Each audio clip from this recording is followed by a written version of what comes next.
for, as well as fictional characters from books and movies. For instance, I used to have a crush on Legolas from The Lord of the Rings. But what about game characters? The games industry is increasingly interested in designing emotionally engaging characters. At last year's GDC, for example, a designer at Square Enix described that one of their main design goals was to provide the players with an emotional character experience. In player experience research, we often discuss concepts such as, for instance, identification, which is the imagination of player being the character. Other works explore relatedness, which is the sense of belonging and feeling connected to others. And in last year's SIGCHI, a study talked about meaningful emotional relationship to game characters. However, we don't actually really know what exactly emotional attachment to game characters is, because these concepts do not explain what exactly is meant with meaningful emotional relationship, or do not explain what emotional experience players have when they are attached to different characters, game characters. But if we consider attachment in our lives, the emotional quality of the attachment to a partner, for instance, differs from that to a family, to a pets, or to a fictional character from a movie. So, we set out to explore the emotional attachment to game characters.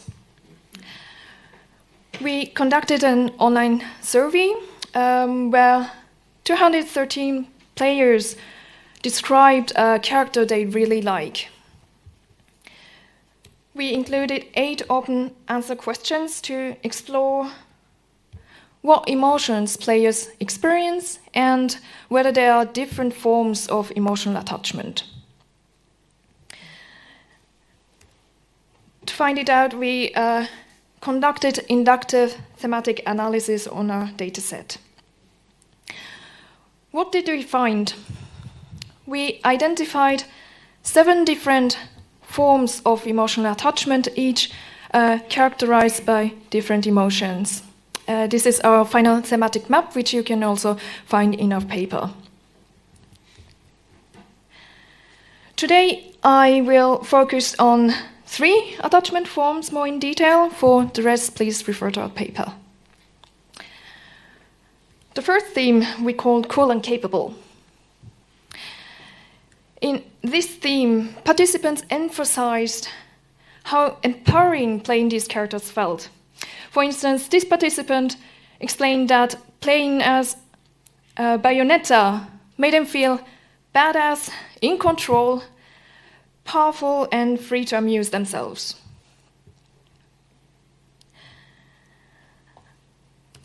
These characters were mainly player-controlled, and participants emphasized how effective they are in gameplay. So they, for instance, described character skills, the damage they deal, what weapons they use, or over-the-top movements.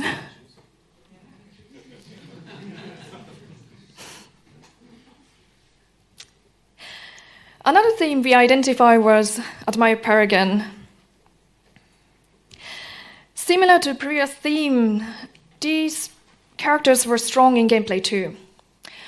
However, what was unique about this attachment form was the emotional quality that players reported.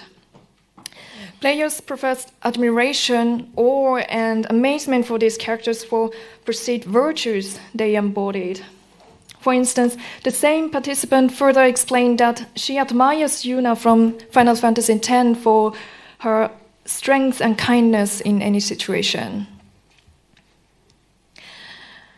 some players even consider these characters as their role models. As this quote illustrates, players looked up to these characters and aimed to emulate them in real life. The final theme I will talk about today is concern for one's protege. Different from the previous two themes, participants mainly mentioned non-playable characters. Participants described how they worry about these characters and try to look after them. For instance, when referring to Ellie from The Last of Us, this participant stated that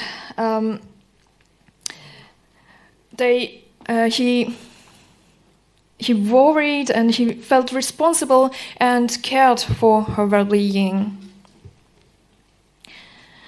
But importantly,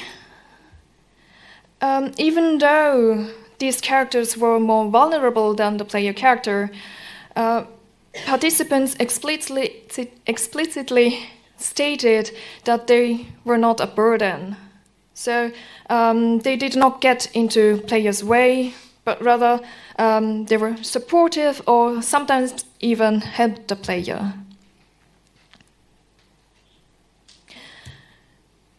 What do we learn from these findings?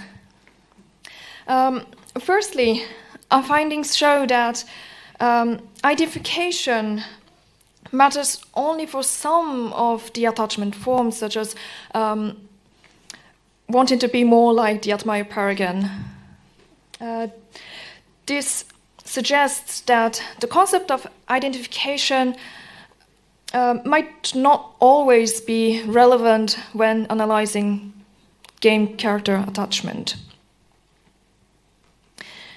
Secondly, our data indicates that the relatedness to game characters comes with different flavors.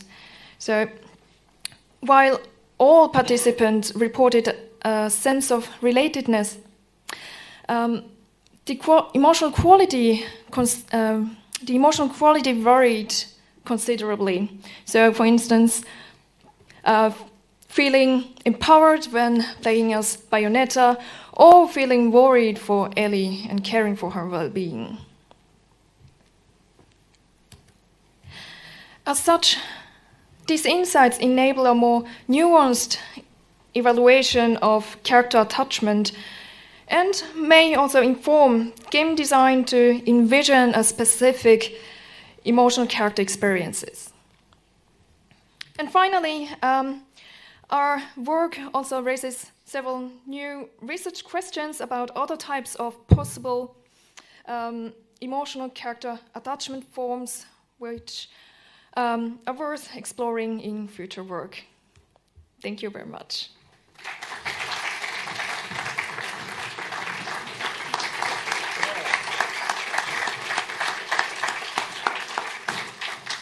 Thank you, Julia, and again, congratulations for the honorable mention. And thank you. Questions?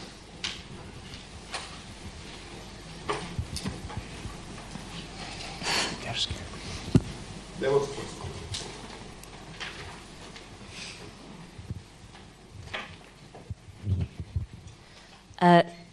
Sarah Wiseman, Goldsmiths, University of London. Did you have to help your participants to understand?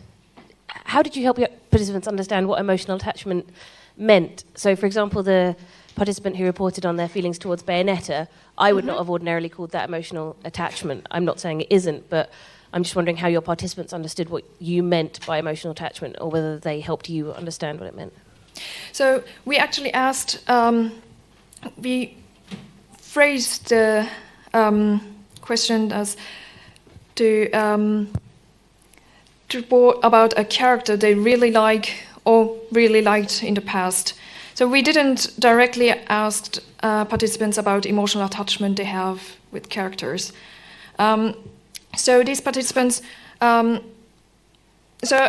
also asked 8 questions, and for instance, they first described what or the overall description of the character they really like, why they really like them. We also asked about what they feel about these characters, and some other questions. And from all these data, we identified these 7 attachment forms.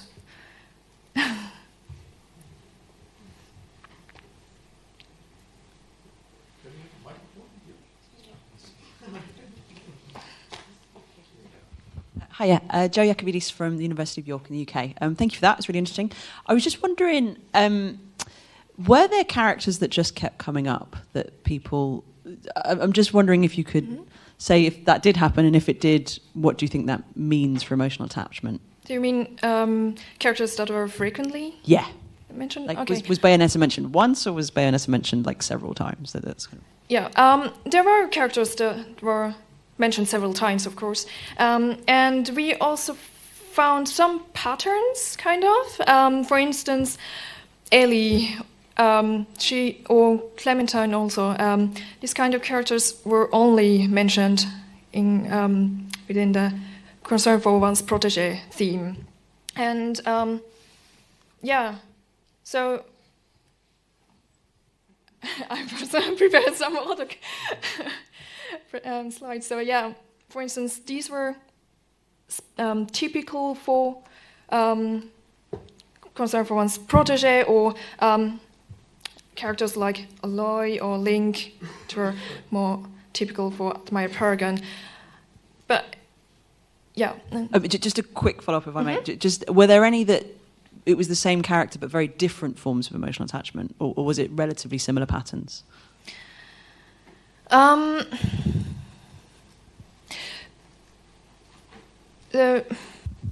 not sure if I understood the question well, but so Characters that had other things.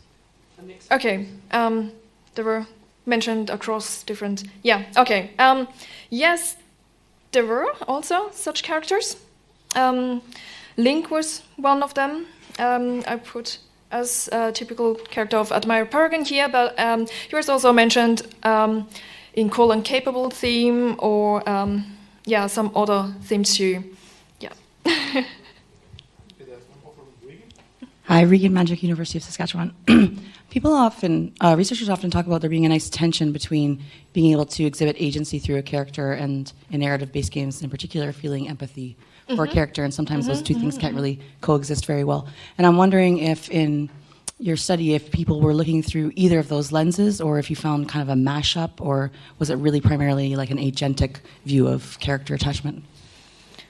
That's a good question. We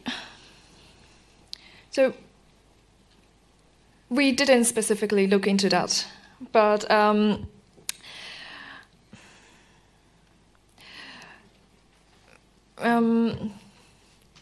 so agency wasn't really mentioned in our data, but empathy was something that was very central for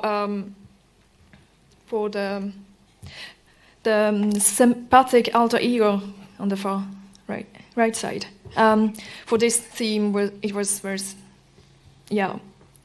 central. For the others, it was mentioned sometimes, but not as much as that theme. Okay. Maybe one last question. I would have one, which is maybe a good handover to the next talk. You asked people how they like characters, and it's sort of a positive attachment. How about the negative one? So couldn't it be fun to play like a real bastard?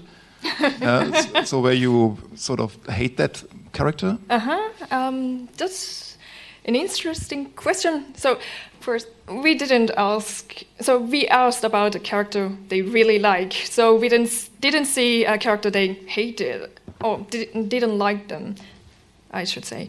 But there were characters that were kind of their nemesis. So villains in the game. But participants also liked these characters, even though they, sometimes feared them. Yeah. Okay. Thank you very much. Give her a hand again. And again, congratulations for